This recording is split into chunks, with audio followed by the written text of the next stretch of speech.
ओम शांति। श्रीमद्भगवद गीता रहस्य क्रमांक 28 प्रथम खंड सप्तम अध्याय राजयोग भाग पंचम। आदरणीय दैवी भाई और भौणीगण, इंद्रिय मानंकु वशीभूत करिबा पाई ब्रह्मचर्य व्रत पालन एकांत अपरिहार्य। बुद्धि को परमात्मा को स्मृति रे नित्य निरंतर स्थिर रखिबा पाई बा सतत पारमात्मिक सुख शांति आनंद लाभ करिबा पाई ब्रह्मचर्य आचरण करिबा को पड़िबो। जदि छंतो ब्रह्मचर्य चरंती। अध्याय 8 श्लोक 11। पंच विकार सूची रे काम को प्रथम, क्रोध को द्वितीय और लोभ को तृतीय क्रम रखा जाइछि। गीता ही विकार त्रय को नरकर द्वार बोली अभिहित करिछि, कारण एमाने मानव जीवन को दुर्विसह कर दियंती और आत्मोन्नति पाई बाधक साजंती। तेणु यही तीन विकार को संपूर्ण परित्याग करिबा उचित। त्रिविधम नरकस्येदम द्वारम नाशनमात्मनः कामः क्रोधस्तथा लोभ तस्मात् एतत्त्रयं त्यजेत्। अध्याय 16 श्लोक 21। अनेक समय आमे इच्छा न थाई मध्य पापकर्म रे लिप्त हो जाऊ। जन्म जन्मांतर धरी काम क्रोधादि पंच विकार द्वारा वशीभूत होई करि आसिथिबा कर्मर संस्कार आमको एथिपाई प्रेरित करे। रोजगुणरू कामर उत्पन्न हुए, काम बाधा प्राप्त हेले क्रोध जात हुए। तेणु यही काम ही क्रोध अटे। अग्नि रे दहनशील पदार्थ जेते पकाउथिले मध्य ताहा तृप्त न हुई जेपरि आहुरी प्रज्वलित हेउथाए, सेहीपरि जेते भोग कले मध्य काम वासना तृप्त हुए नहीं। मनुष्यर दुरंत काम केबे पूरण हुए नहीं। तेणु से विभिन्न पाप कर्म रे लिप्त हुए। यही काम मनुष्यर बड़ शत्रु। काम एष क्रोध एष रजोगुण समुद्भव महासोनो महापाप्ना विध्येनम इह वैरिणम। अध्याय 3 श्लोक 37। ब्रह्मचर्य अर्थ केवल यौन क्रियारू निवृत्त हेबा नुहे। नपुंसक व्यक्ति यौन क्रिया पाई असमर्थ ताकू ब्रह्मचर्य आचरण करुछि बोली कहा जाय न पारे। मन वचन और कर्म रे पवित्रता पालन करिबा ही प्रकृत ब्रह्मचर्य। यौन संबंध न थाई सुद्धा मन रे जदि काम वासनार चिंतन चली थाए, तेबे मध्य ब्रह्मचर्य खंडित होला बोली बुझिबाकू हेबो। ईश्वरीय ज्ञान द्वारा यही काम विकार उपरे संपूर्ण विजय प्राप्त करा जाई परिबो। कारण अज्ञानतार ही समस्त विकार सृष्टि। धुआं निया को, मैला दर्पण को एवं चर्म गर्भस्थ शिशु को ढांकी रखिला परी काम विकार ज्ञान को ढांकी पकाए।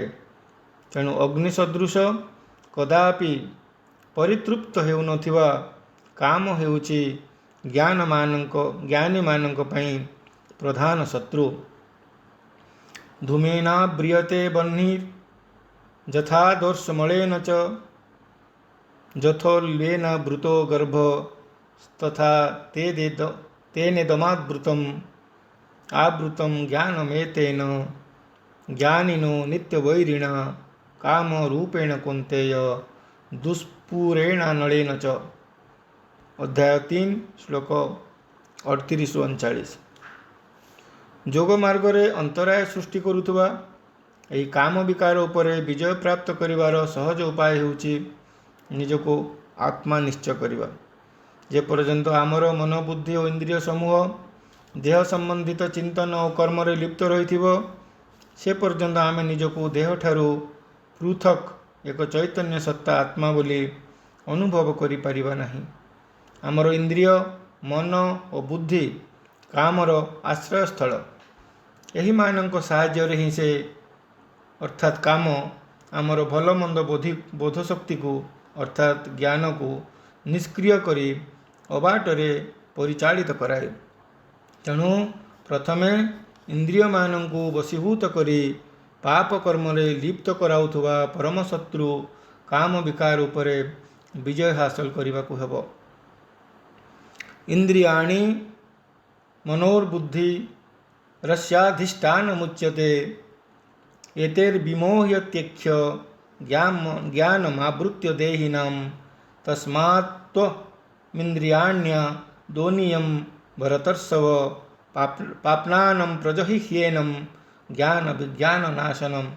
अध्याय 3 श्लोक 40-41। इंद्रिय गुड़िक स्थूल शरीर ठारू मध्य सूक्ष्म एवं बलवान अटंती। मन इंद्रिय मानक परिचालित करे, तेणु इंद्रिय ठारू मन श्रेष्ठ। मनरे उत्पन्न होउथुवा भल बा मंद संकल्प गुड़िक मध्यरु केउंटी को आत्मा कार्यकारी करिब बुद्धि ताहा निर्णय करे। तेणु मन ठारू बुद्धि श्रेष्ठ। मन और बुद्धि आत्मार विभिन्न शक्तिर अभिव्यक्ति होइथिबारु ताकू अर्थात आत्मा को समस्त ठारू श्रेष्ठ बोली कहवा उचित और निजकू देह ठारू पृथक आत्मा निश्चय करी बुद्धि द्वारा मन को वशीभूत करने पूर्वक जोग मार्गर प्रधान और दुर्जय शत्रु काम विकार को समूले नाश करवा उचित। अन्यथा मन और बुद्धि परमात्मा सहित जोगयुक्त हो पारिब नहीं। कहा जाए जे काम और राम अर्थात परमात्मा एकत्र रहिबा संभव नुहे। जार मन काम वासना रे आसक्त से परमात्मा को स्मृति रे युक्त हो पारिब किपरि। इंद्रियाणि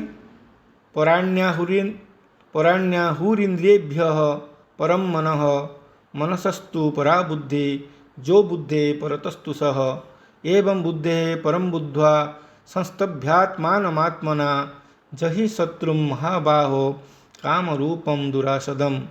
अध्याय 3 श्लोक 42-43। जन्म जन्मांतर विषय भोगरे प्रवृत्त रही आसुथुवा हेतु मानवात्मा सेथिरे अत्यंत आसक्त हो जाए। सेथिरु निवृत्त हेबाकु ता पक्षरे कठिन होई पड़े। जदि बा से साधना दृष्टि विषय भोग इच्छा को दमन करे तथापि कौनसी दुर्बल मुहूर्त पूर्व अभ्यासर स्मृति तार मनरे कामना उत्पन्न कराए। यही कामना जेतेबेले बाधित हुए सेथुरु क्रोध जात हुए। क्रोधी व्यक्ति हिताहित ज्ञान शून्य होई तार लक्ष्य पथरु विच्युत हुए। क्रोधी व्यक्ति हिताहित ज्ञान शून्य होई तार लक्ष्य पथरु विच्युत हुए। काम विकार जोगीर आध्यात्मिक मृत्युर कारण हेउथिबारु तांकु ईश्वरीय ज्ञान द्वारा मूलोत्पाटन करिबा एकांत विधेय। ध्यायतो विषयान् पुंसः संगस्तेषु पजायते संगात् संजायते कामः कामात् क्रोधभिजायते क्रोधात् भवति सम्मोहः सम्मोहात् स्मृतिविभ्रमः स्मृतिभ्रंशात् बुद्धिनाशो बुद्धिनाशात् प्रणश्यति। अध्याय 2 श्लोक 62-63। गीतार अन्य एक स्थान रे कहा जाइछि जो व्यक्ति निज जीवदशारे बा मृत्यु पूर्वर काम क्रोध उपरे विजय हासिल करि पारिछि से प्रकृत रे जोगी एवं से ही सुखी अटे। शक्नोति हेव जह षोडुम प्राक शरीर विमोक्षणात् काम क्रोधद भवम वेगम स युक्तः स सुखी नरः। अध्याय 5 श्लोक 23। परमात्मा को सान्निध्य प्राप्त ही हेउछि जोगर उद्देश्य। किंतु जे पर्यंत आमे काम क्रोध उपरु विजय प्राप्त हेबा नहीं से पर्यंत आमर बुद्धि परमात्मा मिलनर परमानंद उपलब्धि करि पारिब नहीं। अन्य अर्थरे काम क्रोधादि विकार रहित जोगी बा ज्ञानी पुरुष सतत ब्रह्मलोक निवासी परमात्मा को सान्निध्य रहे। काम क्रोध विजुक्तानां जतिनां जत चेतसाम अभितो ब्रह्म निर्वाणम वर्तते विदितात्मनाम। अध्याय 5 श्लोक 26।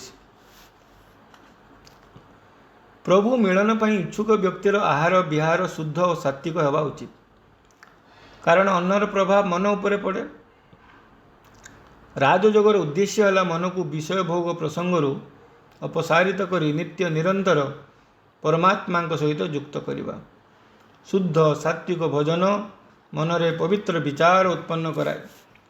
भोजनर प्रकार अनुसार ही सात्विक राजसिक और तामसिक वृत्ति आम मनरे उत्पन्न हुए। गीतारे 3 प्रकार आहार कथा कहुଯାଇଛି। मनुष्य मानकर प्रकृति ज्ञानी सेमानकर आहार तपस्या यज्ञ और दान मध्य सात्विक राजसिक और तामसिक भेदरे 3 प्रकार होता है। आहार स्तोपि सर्वस्य त्रिविधो भवति प्रियः यज्ञ तपस्तथा दानम तेषां भेद इमं शृणु। अध्याय 17 श्लोक 7। सात्विक गुण संपन्न व्यक्ति माने आयु सत्वगुण बल आरोग्य सुख और प्रसन्नता बढ़ाउथुवा हृदय रे शक्ति संचार करुथुवा सारवान रसयुक्त स्निग्ध खाद्य भोजन करने को आग्रह प्रकाश करते। यही प्रकार आहार को सात्विक खाद्य कहुए। सात्विक खाद्य मन को सुस्थ और प्रसन्न रखिबा संगे संगे इंद्रिय गुड़िकर उत्तेजना को प्रशमित करे। आयु सत्व बलारोग्य सुख प्रीति विवर्धना रस्या स्निग्धा स्थिर हृदय आहार सात्विक प्रिया। अध्याय 17 श्लोक 8।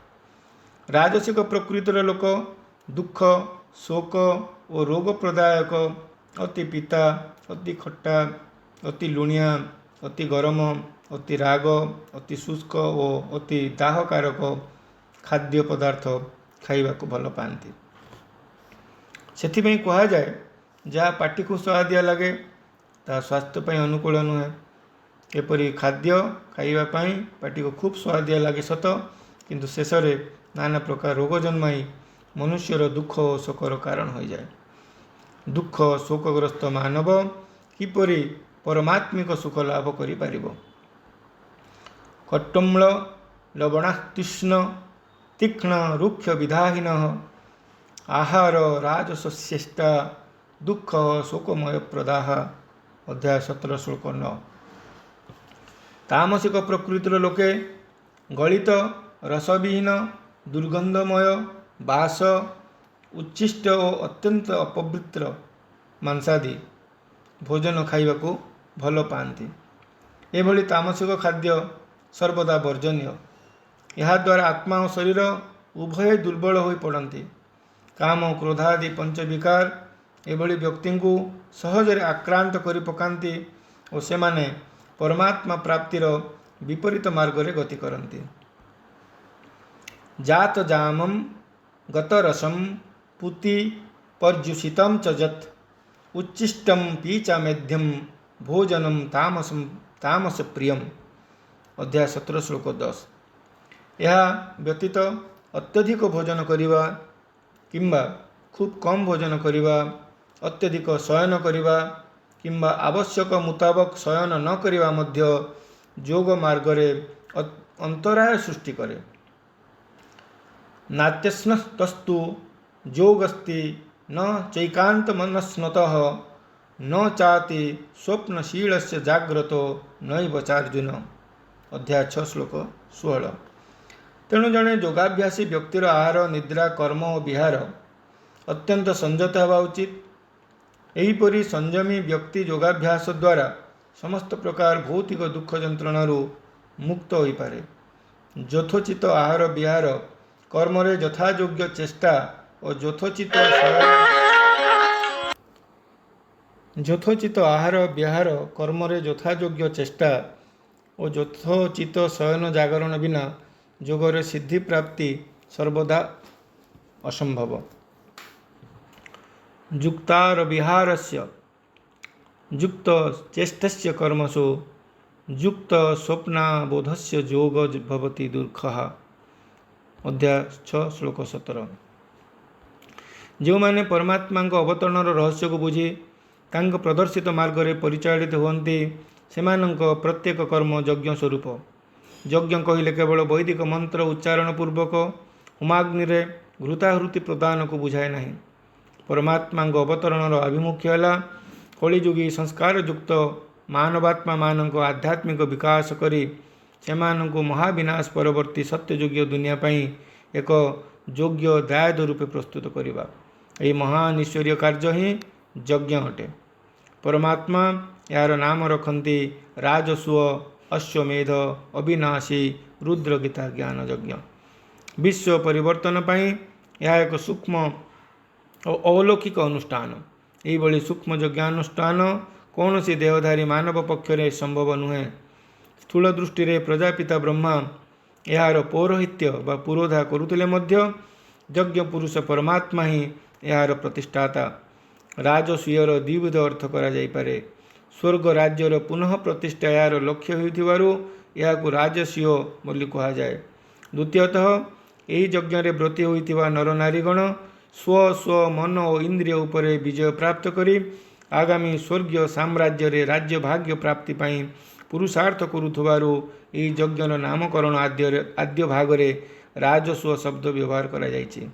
अश्व इंद्रिय मानक द्वारा भोग्य विभिन्न विकार प्रतीक। यही यज्ञ रे काम क्रोध लोभ मोह अहंकार यही स्थूल पांच विकार ईर्षा द्वेष भय आलस्य निद्रा यही सूक्ष्म पांच विकार समूह को आहुति दिया जाए।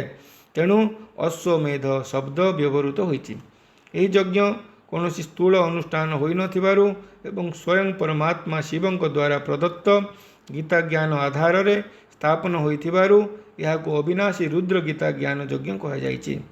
रुद्र शब्द मध्य विनाशकारी भयंकर तत्वर प्रतीक।